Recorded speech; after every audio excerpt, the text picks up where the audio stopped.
자, 오늘은 골로새서 4장 2절에서 4절.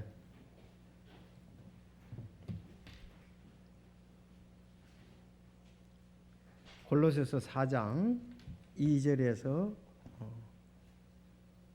4절까지입니다. 같이 읽겠습니다. 4장 2절, 골로새 4장 2절 시작. 항상 기도하고 기도 중에 감사를 드리며 깨어 있으라. 아울러 또한 우리를 위해 기도하되 하나님께서 말할 수 있는 문을 우리에게 열어주사 그리스도의 신비를 말하게 하실 것을 구하라. 내가 또한 그것을 위해 결박당하였나니 이것은 내가 마땅히 할 말을 하여 그것을 드러내고자 함이라. 아멘. 기도하겠습니다. 아버지 하나님 감사합니다. 오늘도 영과 진리로 예배드릴 수 있도록 이렇게 모이게 하시고 또 가정에서 온라인으로 함께하게 하시니 감사를 드립니다.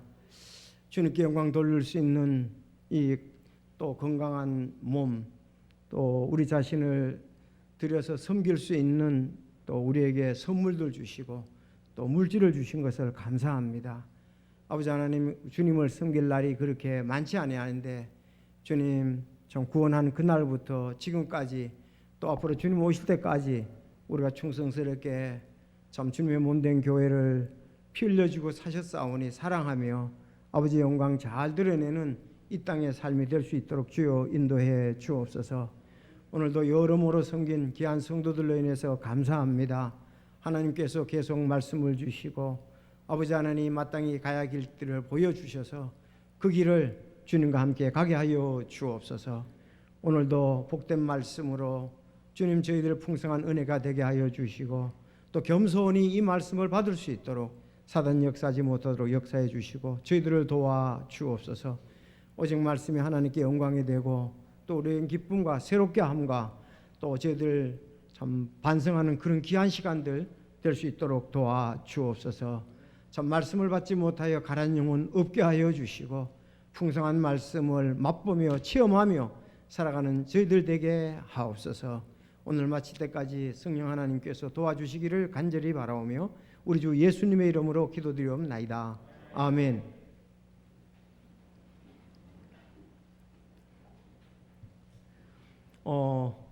지난 화요일 날이 우리 추석이었죠. 지난주 화요일에 추석이었는데 추석 때 그 목사님들 또 성도님들 아는 지인들이 저에게 여러 가지 추석 이모티콘을 카톡으로 보내주셨습니다. 아마 여러분들도 이렇게 이모티콘을 카톡으로 이렇게 받으셨으리라고 생각이 되는데요. 뭐 제가 그걸 이렇게 보니까 그 가을에 풍성함에 대해서 주로 그림들이 있고 글씨가 있었잖아요. 벼라든지 또 과일 또 이제 둥근 달도 있고요. 정방같이 둥근 달도 있고 송편도 있고 또 이렇게 뭐 절하는 것도 부모에게 이렇게 나오고 한데 그중에 어떤 분이 그 그림에서 말이죠. 이렇게 한복을 입고 태양하게 절하는 그 이모티콘을 내게 보내왔어요. 그래서 내가 이렇게 하면은 그 감사를 댓글을 달아야 하는가 안 달아야 되는가. 아마 미국 사람들 같으면 이렇게 하면 막 반중서서 굉장히 웃었을 거예요. 여러분은 지금 안 우시는데 아니 목사한테 태양에게 절하는 그 이모티콘으로 보내면 어떻게 합니까? 여러분 그렇지 않습니까? 그래서 제가 어릴 때 생각이 나더라고요. 제가 초등학교 무렵 어른들이 말씀하시기를 그 보름달을 제일 먼저 보고 소원을 비고 절하면은 그것이 이루어진다는 말.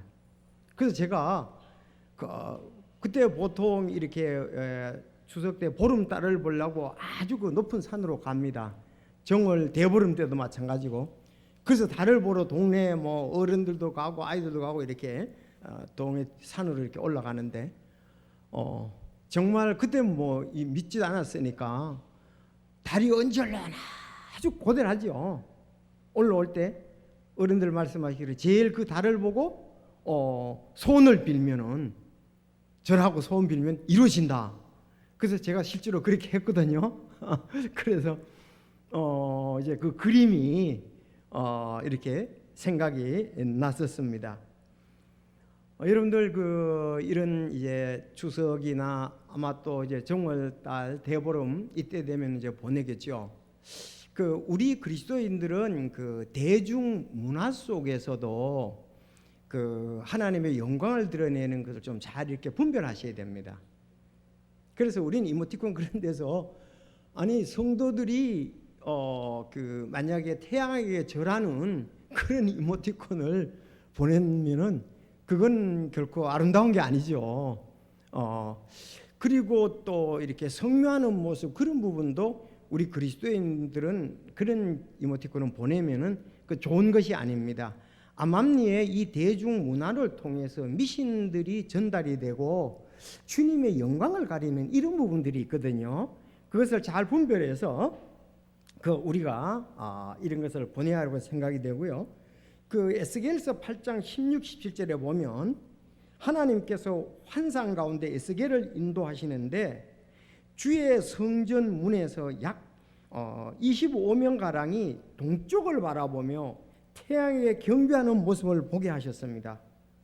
그리고 말씀하시기를 너가 보느냐 여기서 이 가증한 일들을 범하나니 이 일이 가벼운 일이냐 그렇게 말했습니다. 그러니까 성전에서 성전 문에서 25명이 동쪽, 태양은 또 동쪽에서 뜨잖아요. 달도 동쪽에서 뜨잖아요. 그렇게 이제 태양을 바라보며 경배하는 모습을 보게 하셨고 말씀하시기를 이 거기에 절하는 거 이거 가증한 것이다 그렇게 얘기를 하고 있습니다. 우리가 믿기 전에는 이게 통상적으로 인사차 그렇게 하지만은 이 제중 문화 속에서 우리가 이런 부분들 우리 아이들을 가르칠 때도 조심해야 되고 참 그런 부분들. 그래서 로마서 1장 25절 그러면 창조자보다 창조물을 더 경배하고 섬겼느니라 하고 책망을 했습니다.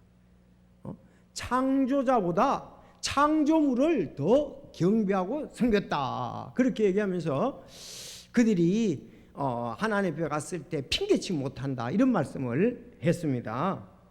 자, 이 사람들이 쟁반같이 둥근 보름달에게 빌고 절하는 것, 성도들이 하나님께 드리는 그런 것은 오늘 기도에 대해서 좀 말씀을 드리려고 그렇게 예를 들었는데 일반 사람들이 이렇게 둥근 장관 둥근 달에 대고 소원을 빌고 절하는 거 우상에게 절하는 거와 성도들이 하나님께 빌고 하나님께 경배하는 것과는 차이가 엄청나게 납니다.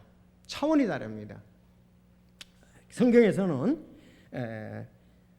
하나님께서 살아 계셔서 우리가 기도하라고 하셨는데 창조물과 우상들에게 기도를 해서는 안 되는 거죠. 자, 그리고 우리의 기도는 차원이 다른 것이 따라합시다. 성령의 도움을 받아 우리 주 예수 그리스도의 이름으로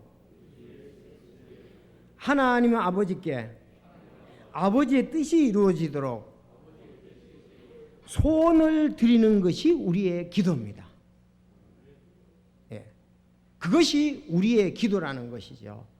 그래서 우리 믿지 않는 사람들이 태양이나 달에게나 이런 자연물이나 우상 만들어 놓고 그들이 빌고 절하는 그런 기도와 우리 하나님을 믿는 성도들이 기도하는 것은 차원이 다르다. 우리는 분명해야 됩니다.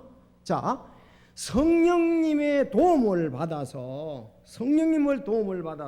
우리가 주 예수 그리스도의 이름으로 아버지 하나님께 우리 집사님 기도할 때 아버지라고 그랬잖아요. 아버지 하나님께 하나님의 뜻이 이루어지도록 기도하는 것이 참 기도입니다.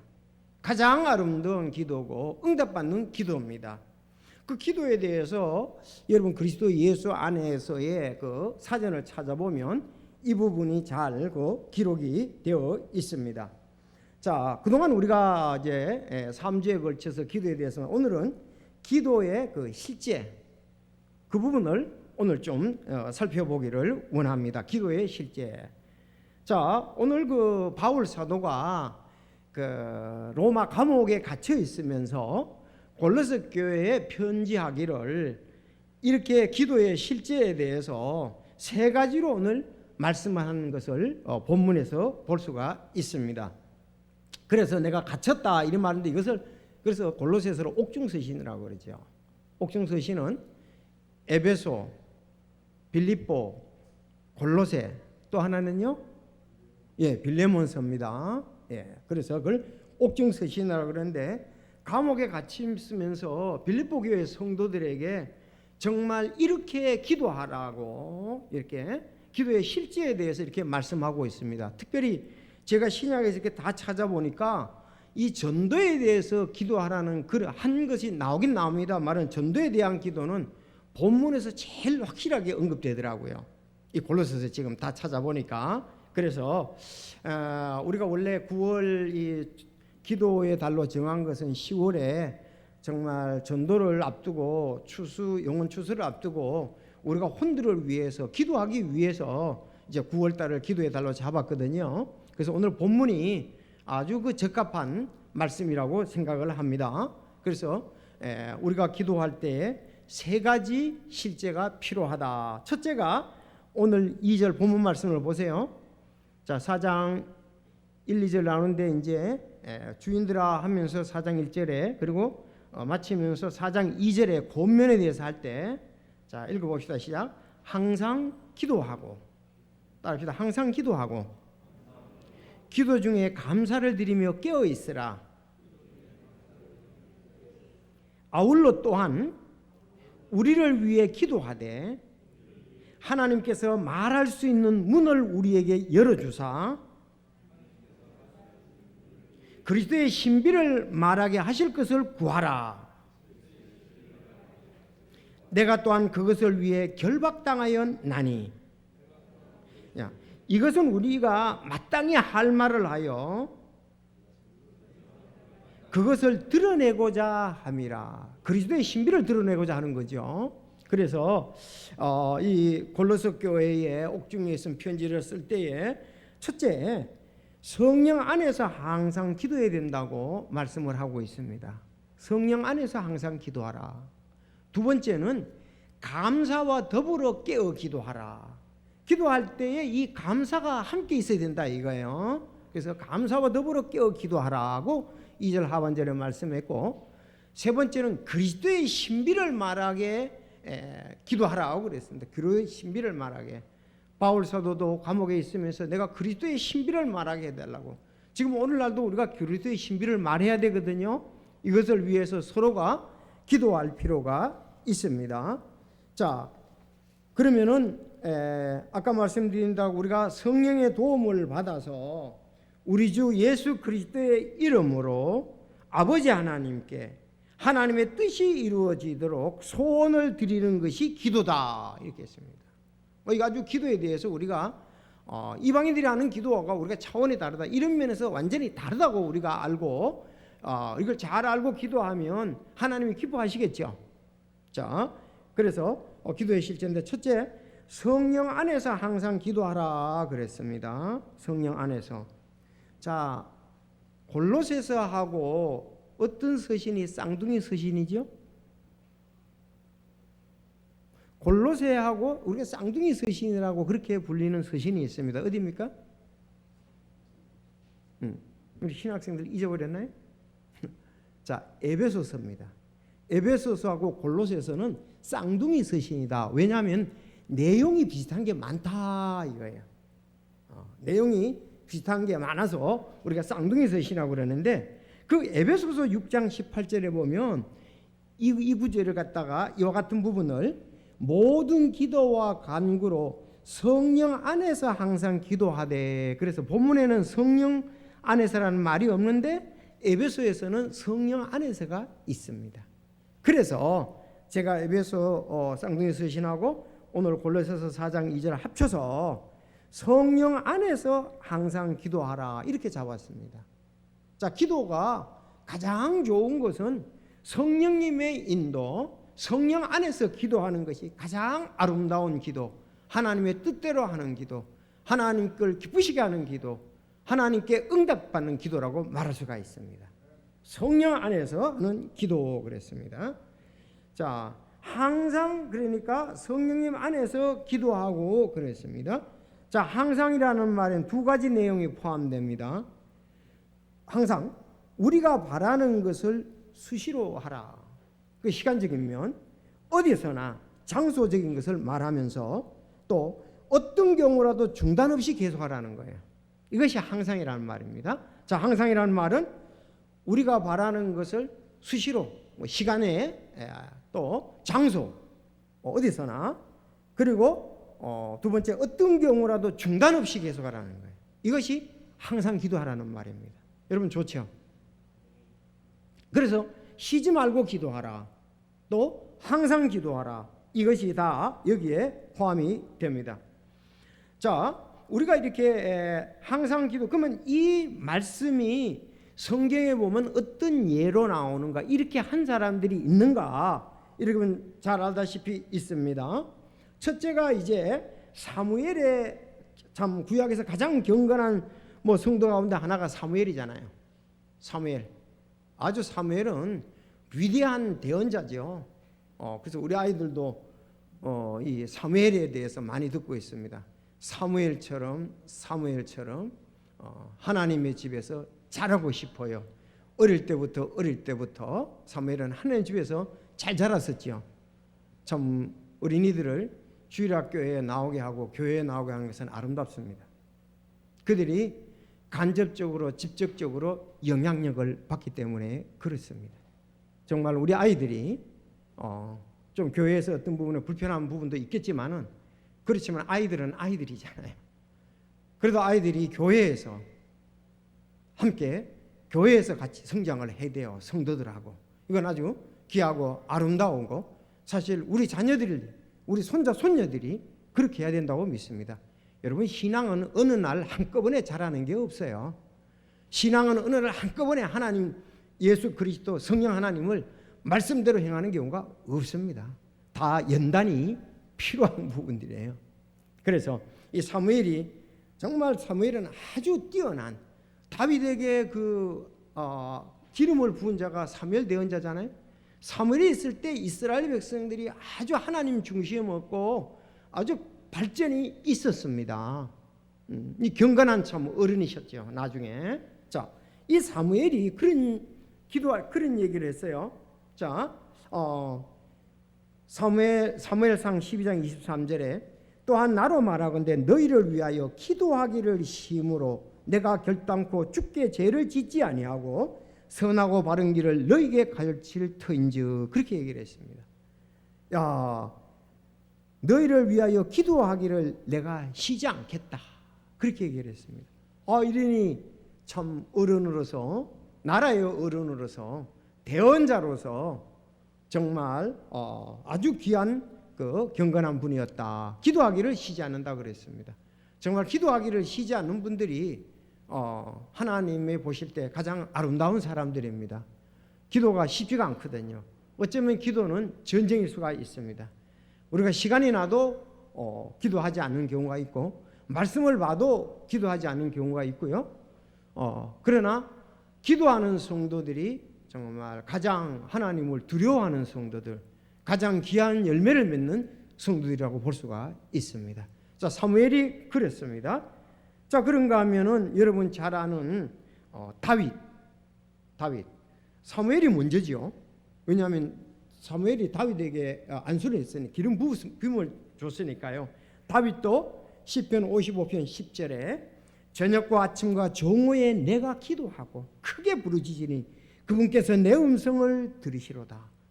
지금 항상 기도에 대해서 지금 말씀을 하고 있습니다. 예, 사무엘이 그와 같이 했고 다윗이 그와 같이 했습니다.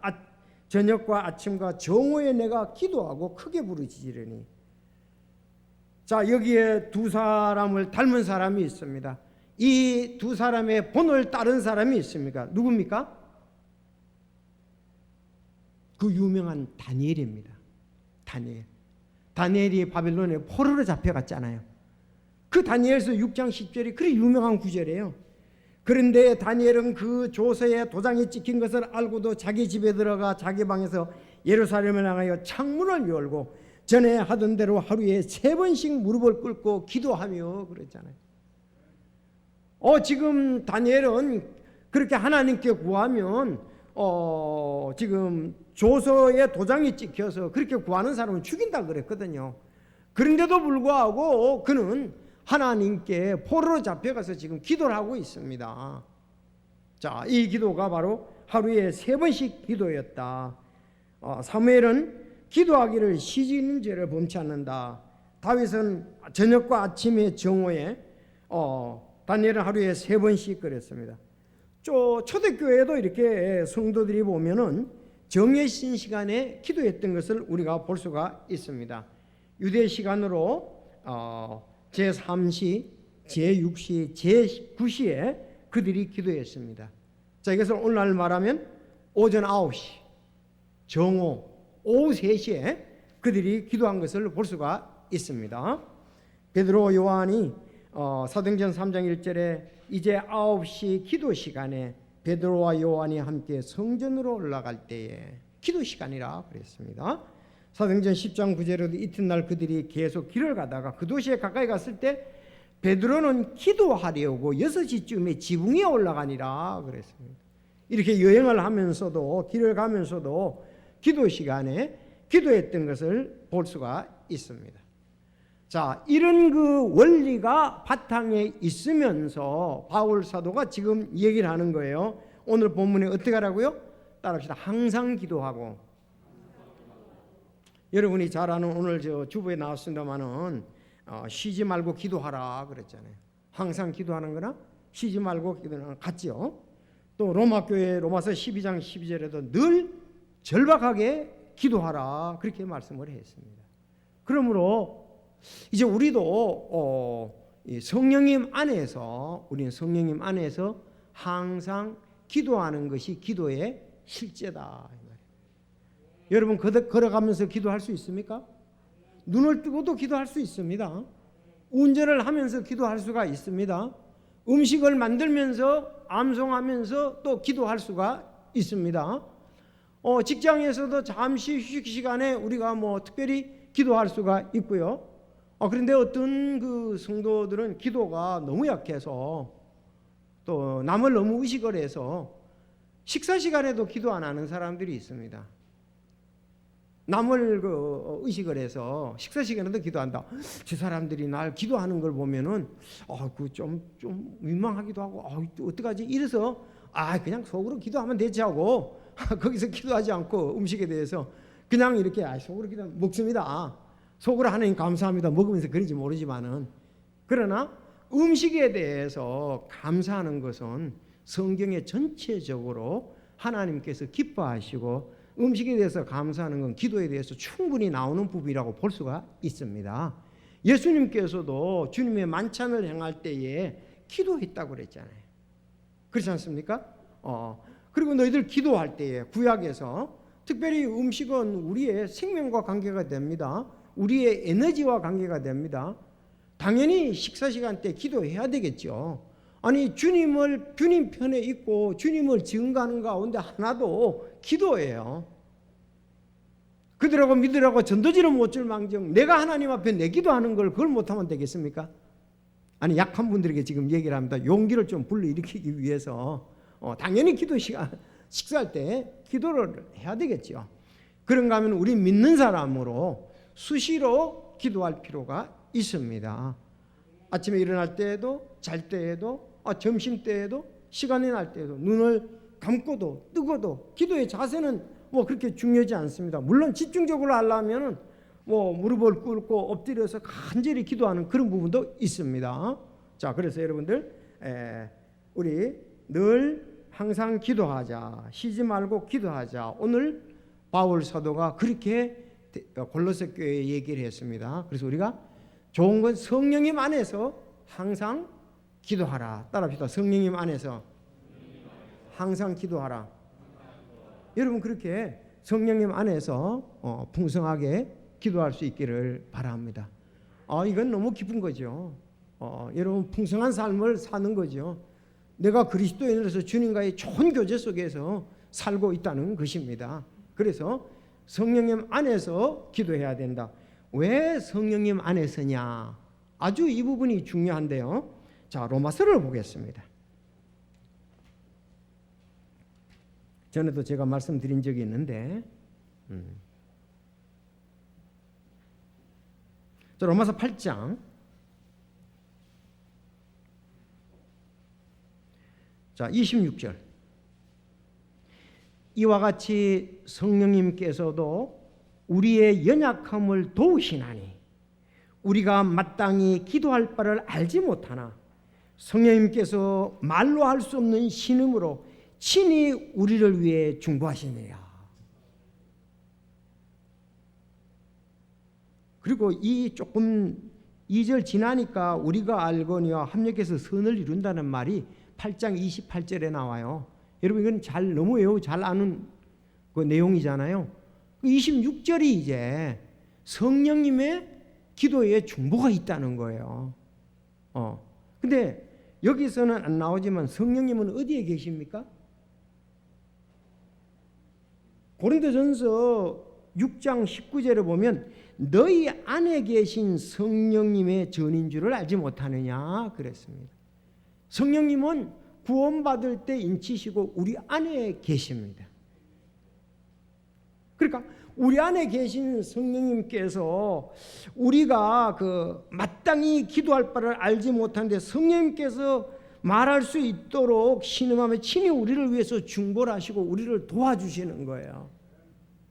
그래서 성령님 안에서 항상 기도한다는 이 기도는 뭐 하나님을 아주 기쁘시게 하는 기도지요. 내가 이기적인 기도가 아니고 육신적인 기도가 아니고 정말 열매 맺을 수 있는, 그래서 성령님의 열매로 나타날 수가 있습니다. 그래서 성령님 안에서 거기서 이제 26절이잖아요.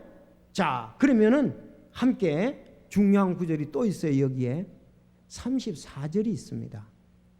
자, 34절 여러분 읽어 주시겠습니까?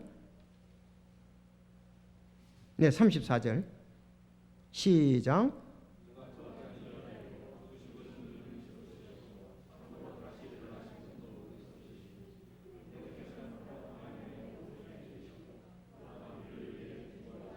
아멘. 자, 우리 안에 계신 성령님께서 중보 기도를 하시고 또 하나님의 보좌 오른편에 계신 예수님께서 또 중보를 하신다 이 말입니다. 요걸 이렇게 두 가지를 잘 아는 성도들이 많지 않아요. 분별을 가지고 중보 예수님이 중보하신다는 건 많이 아는데 성령님이 중보하신다는 것은 잘 모르는 사람들이 많습니다. 그리고 성령님은 우리 안에서 중보 기도를 하시고 예수님은 하나님의 보좌 오른편에서 중보 기도를 하신다 이거예요.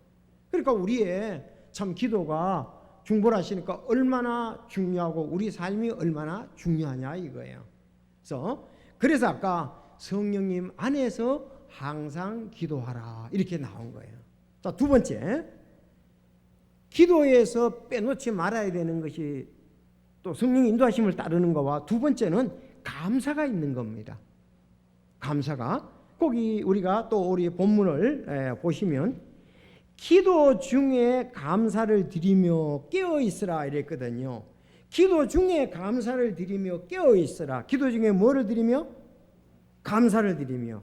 그런데 이 말씀하고 또 이렇게 잘 어울리는 말씀이 여러분 빌립보서 4장 6절 잘 아시죠? 제가 최종희 자매님하고 이제 전화로 하고 또 말씀을 주고 기도를 하고 그러는데 이걸 잘 알고 있더라고요. 왜? 암송을 잘 하거든요. 그래서 빌립보서 4장 아무것도 염려하지 말고 오직 모든 일에서 기도와 간구로 너희가 요청할 것들을 감사와 더불어 하나님께 아뢰라 그랬어요. 감사와 더불어 하나님께 아뢰라 그랬어요. 그래서 감사와 더불어 깨어 기도하라 이 말입니다. 기도할 때에 감사가 함께 있어야 된다 이 말입니다. 더불어라는 말이 무엇과 함께, 무엇이 같이하여, 더불어 민주당도 있고 더불어 관악도 있고 있잖아요. 더불어 그래서 이렇게 기도는 감사와 더불어 하나님께 아뢰야 된다 그랬습니다. 그래서 성경을 자세히 보면요, 기도를 말씀하실 때는 꼭 옆에 감사가 있어요. 여러분 그렇게 한번 눈여겨보시기를 바랍니다. 기도에 대한 것을 우리가 인터넷을 찾으면 기도 단어를 찾으면 그 앞뒤에 함께 감사라는 단어가 거의 나오고 있습니다. 예를 들어 보세요. 오늘 데살로니가전서 5장 17절 쉬지 말고 기도하라 그랬잖아요. 그 다음에 뭐가 나오죠? 그렇죠. 모든 일에서 감사하라 나온단 말이에요. 뿐만 아니라 데살로니가전서 1, 2절에도 우리가 기도할 때에 너희에 대하여 말하며 너희 모두로 인하여 항상 하나님께 감사드리면 또 나오잖아요. 기도하고 감사하면 빌레몬서 1장 4절도 내가 하나님께 감사하고 기도할 때에 항상 너희에 관하여 감사와 기도 또 나옵니다. 디모데전서 2장 1절 그러므로 내가 권면하노니 무엇보다도 먼저 모든 것을 위하여 간구와 기도와 중보와 감사를 드리되 디모데후서 1장 13절 내가 밤낮으로 기도하는 가운데 끊임없이 너희를 기억함으로 내 손조 때부터 내가 순수한 양심으로 섬기는 하나님께 감사를 드리고 그랬습니다. 여러분 기도는 거기에 함께 해야 될 부분이 있는데 감사가 있어야 된다. 됐습니까? 그래서 기도할 때는 항상 우리가 내용이 있어야 되지만 무엇을 구하는 것인데 하나님 감사합니다. 이렇게 해서 감사를 드립니다. 그것도 있어야 할 것입니다. 자, 항상 기도하는 성도는 마음에 감사와 평안이 늘 있습니다. 늘 있습니다. 우리 내면의 원망과 불평과 우울, 또 우리가 이 감사 기도가 우리가 없다면은 안 되는 거죠. 감사하면 이런 것이 없어지는 거예요. 감사하면. 그 기도에 감사가 있어야 되잖아요. 원망과 불평과 우울은 이 감사 기도하는 데에서는 설 자리가 없습니다. 이 성도들에게 이 감사 기도가 얼마나 중요합니까? 아니 오늘도 봤습니다마는 다니엘은 사자의 밥이 될 지경인데 창문을 열고 전에 하던 대로 하루에 3번씩 무릎을 꿇고 기도하며 따라합시다. 자기 하나님 앞에서 감사를 드리더라. 보세요. 그 기도를 하는데 감사를 드리더라. 기도에 감사가 있는 것을 볼 수가 있습니다. 왜냐하면 우리는 그렇게 믿습니다. 하나님의 뜻대로 사는 자들은 모든 것이 합력하여 선을 이루기 때문에 감사와 더불어 우리는 기도할 필요가 있습니다. 깨어 기도할 필요가 있습니다. 저는 이게 실제적인 건데 최종희 자매님 그렇게 아픈 가운데서도 상황을 또 얘기를 하고 제가 또 전화로 같이 기도하고 또 말씀을 주고 했을 때 알고 있으니까 이사야 41장도 그렇고 오늘 빌립보서 4장 6, 7절도 그렇고 그렇게 하면서 얼마나 그 감사가 어려운 가운데서 참 대수술이었잖아요. 근데 감사가 끊이질 않더라고요. 여러분의 기도의 응답에서 정말 감사한다. 누군가 널 위해서 기도한다 그랬잖아요. 그 믿음의 사람들이에요. 우리가 왜 어렵습니까? 날 위해서 기도하는 사람도 없고 자기 자신도 자기를 위해서 기도하지 않으니까 인간적인 생각, 육신적인 생각밖에 더 하겠습니까? 그래서 나도 누군가 나를 위해서 항상 기도하고 있음을 믿습니다. 저는 이제 기도하는 분 정말 가장 오랫동안 그 영주교회에서 구원받은 그 모치님 한 분이 지금 병원에 입원해 계시는데도 요양병원에 입원해 계시는데도 목사님과 사모님과 의강용 언니를 위해서 늘 기도하고 있습니다. 전혀 생각도 안 했는데 그분은 계속 기도하고 있다는 거예요. 그래서 제가 아이고 감사합니다. 이렇게 가끔 이렇게 전화가 와요. 목사님 제가 숨이 너무 차서 너무 힘들어요. 보세요. 누군가 날 위해서 기도하고 있다니까 전혀 나는 그분을 의식하지 않는데 그분은 기도를 하고 있다고요. 여러분의 부모님이 기도할 수가 있습니다. 친구가 할 수가 있습니다. 성도가 할 수가 있습니다. 아는 사람이 여러분이 지인이 기도할 수가 있습니다. 여러분 우리가 이렇게 믿음 생활을 하는 것은 누군가 날 위해서 기도하기 때문에 지금 우리가 이 자리에 있을 수 있는 것입니다. 정말 실제적으로 이제 바울 사도가 고린도후서 12장에 보면 자기 육체에 병이 걸렸습니다. 근데 12장에 보면 그 하늘의 계시를 받았잖아요. 말할 수 없는 계시를 받았습니다. 근데 하나님이 계시들이 넘침으로 말미암아 내가 분량 이상으로 높여지지 않도록 하기 위해서 응답을 받았는데 내 육체 안에 가시, 즉 사단의 사다를 줬다. 근데 나를 이렇게 친 것은 내가 분량 이상으로 높아지지 않게 하려고 하심이라. 그러면서 내가 하나님 앞에 이 3번이나 기도했는데 또 엄청 응답되기는 뭐냐? 내 은혜가 내게 족하다. 내 은혜가 내게 족하다. 찬송도 있죠. 내 은혜가 내게 족하네. 내 은혜가 내게 족하네. 이 험한 세상 살아갈 때 은혜가 족하다는 말씀. 그래서 그가 나의 강한 능력은 약한 데서 완전해지니라. 내가 약해져야 주님이 강해지지 않습니까? 그러므로 오히려 내가 크게 기뻐하며, 아니 병 낫기를 기도했는데 병은 낫지는 않았는데 응답은 받았습니다. 그래서 하나님이 야, 내 은혜가 너 좋게 지금 아픈 가운데서 그냥 그대로 지내. 그랬더니 그가 오히려 크게 기뻐했다. 내가 연약한 것들을 자랑하려니 이것은 그리스도의 권능이 내 위에 머물게 하려 함이라. 궁핍과 핍박과 고난을 당한 것을 기뻐하노니 내가 약할 그때에 내가 강하니라. 그렇게 얘기를 했습니다. 진정 우리가 이런 부분들에 대해서 그래서 감사와 더불어 우리가 기도해야 되고, 오늘 초점이 사실은 제가 목표로 한 것은 마지막이었습니다. 그리스도의 신비를 말하게 해달라고 기도를 했습니다. 여러분, 우리 그리스도인들이 해야 될 기도 가운데 가장 우선적으로 중요한 기도가 있지요. 뭔 기도입니까? 혼들이 구원받게 되는 것. 이것은 내가 마땅히 할 말을 하여 그것을 너희에게 드러내고자 함이라 그랬습니다.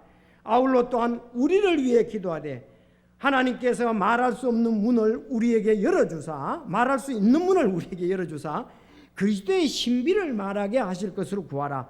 내가 또한 그것을 위해 결박당했다. 그렇게 얘기했습니다.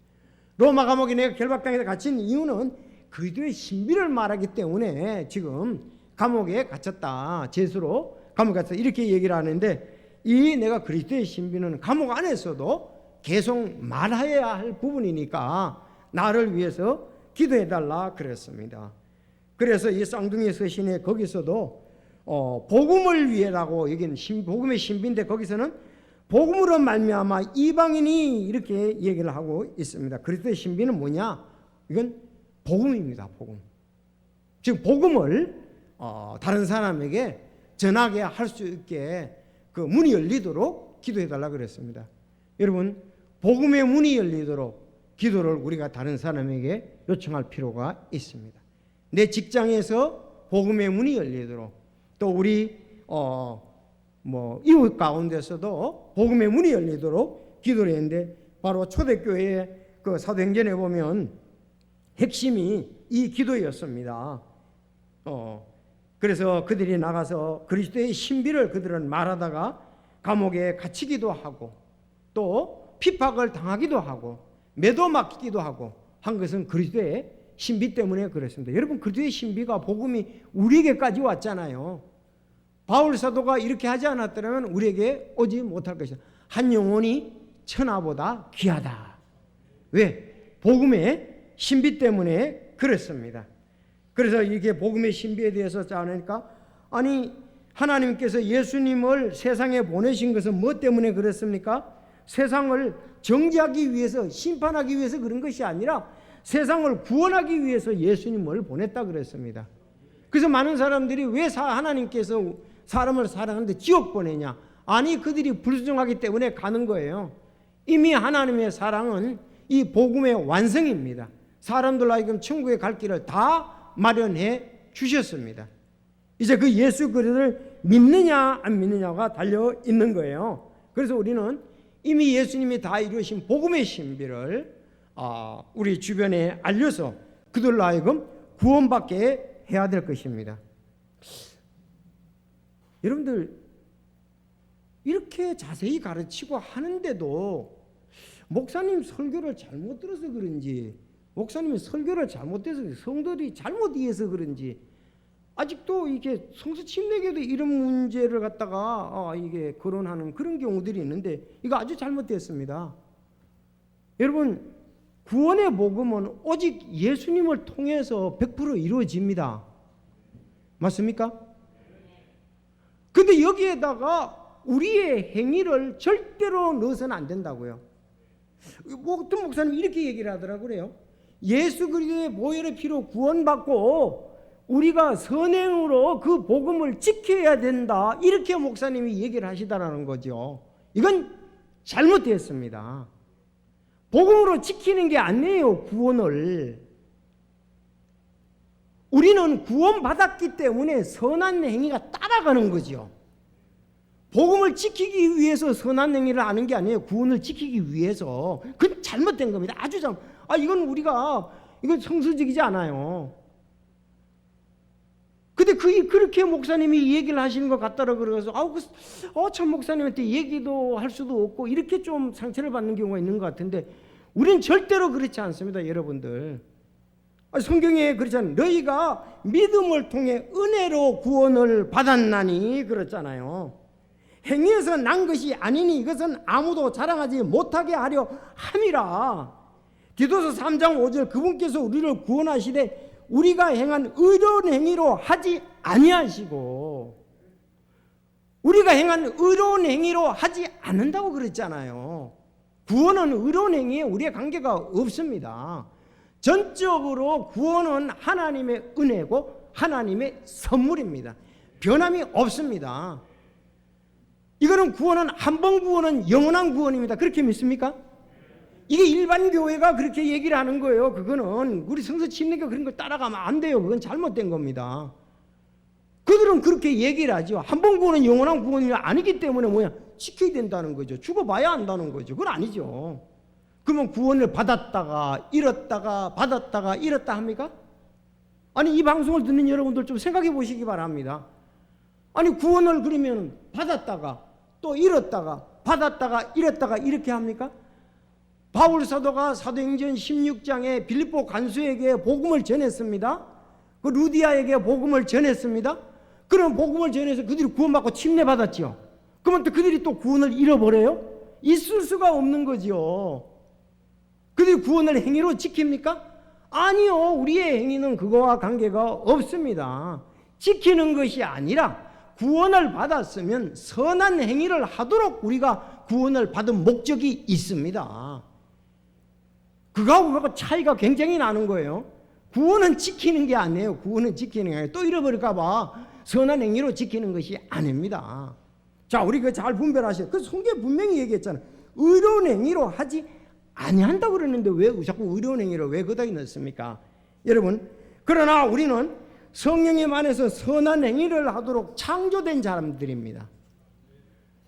그래서 그 야고보서를 잘 알아서 따라가는 거죠. 우리가 구원을 받았으면 구원의 열매가 있고 구원의 간증이 따라가야 되지 않냐 이거잖아요.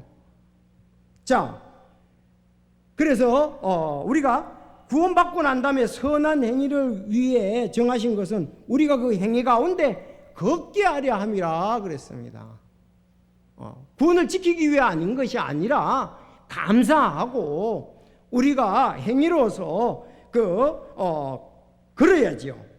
그래서 이렇게 하는 사람은 어떻습니까? 여러분, 고린도전서 3장 8절에 보면 이제 심는 자와 물 주는 자는 하나이며 저마다 자기 수고에 따라 뭘 한다? 자기 보상을 받으리라. 바울 사도는 심었습니다. 아볼로는 물을 주었습니다. 또 자라게 했죠. 물을 주면서. 그리고 각자 자기 상이 있다는 거죠. 우리가 선한 행위를 하는 것은 상급이 있습니다. 그렇게 믿습니까? 그리고 우리가 그 성령의 열매들을 맺어야 되잖아요. 구원받고 성령님이 계시니까 그런 부분이 있어 우리가 선한 행위지, 구원을 지키기 위해서 열심히 안 하고 내가 안 하면 이건, 그러니까 자꾸 그걸 통해서 선한 것을 강조하고 성도들 열심히 내려고 하는데 그건 교리적으로는 발라야죠. 말씀적으로는 발라야죠. 그게 두려워서 그렇게 사람에게 자꾸 헌신을 하도록 열심을 내도록 불러일으키자고 하는 건 교리적으로 말씀적으로 잘못되었습니다. 자, 계시록 22장 12절, 보라 내가 속히 오리니 내가 줄 보상이 내게 있어 각 사람에게 그의 행위에 따라 주리라. 예, 우리가 이렇게 성령 하나님 안에서 기도하고 감사드리러 기도하고 혼들에게 신비를 말하고 성령의 열매를 먹고 주님의 영광을 드러낸다면 내가 속히 오리니 내게 줄 보상이 내게 있어 각 사람에게 그의 행위에 따라 주리라. 맞습니까? 지키는 게 아니고 우리가 이제 하나님의 자녀가 됐으니 우리가 성령의 인도하심에 따라 선한 행위로 하나님께 영광을 돌려야 할 것을 말씀하고 있고, 그렇게 한 사람에게는 내게 줄 보상이 있다. 그런데 구원은 받았지만 여러분 부끄러운 구원이 있지 않습니까? 그렇죠? 왜? 자기가 선한 행위가 하고 구원받은 것에 대해서 간증도 열매도 없으면 하나님 앞에서 부끄러운 구원이야. 그렇게 성경에서 분명히 말하고 있습니다. 우리의 공력이 불타면 그것은 부끄러운 구원이다. 이렇게 말씀을 하고 있습니다. 여러분 오늘 기도의 실제에 대해서, 이제 마지막 기도에 대해서 내가 성령님 안에서 항상 기도해야 된다. 그리고 기도할 때는 거기에 감사가 포함이 돼야 된다. 그리고 특별히 이 그리스도의 신비, 즉 복음을 말하게 우리가 기도해야 된다. 왜? 하나님께서 도와주시고 성령님께서 인도하셔서 담대하게 할 수 있는 부분이 이 부분 아닙니까? 그렇죠? 그래서 이렇게 기도하는 것이 기도의 실제라고 볼 수가 있습니다. 자, 우리 교회 이 부분이 풍성해서 하나님께 크게 영광 돌릴 수 있기를 바라고, 혹시 여러분 가운데 아직 구원받지 않았다면 이 그리스도의 신비를 여러분이 받아들여야 되거든요. 이것이 복음입니다. 바로 이것은 우리가 죄인이라는 사실과 죄를 위해서 예수님이 십자가에 못 박혀 죽으시고 묻히셨다가 3일 만에 부활하셨다는 것이 복음의 그리스도의 신비, 복음이라는 사실입니다. 그래서 여러분이 아직 내가 죄인인데 이 죄의 사함을 받지 못했다면 오늘 초청 시간에 여러분들이 손들어 펴준다면 확실하게 여러분에게 복음 증거, 즉 하나님의 자녀가 되는 그런 귀한 말씀을 전해드리고자 합니다. 다 같이 기도하겠습니다.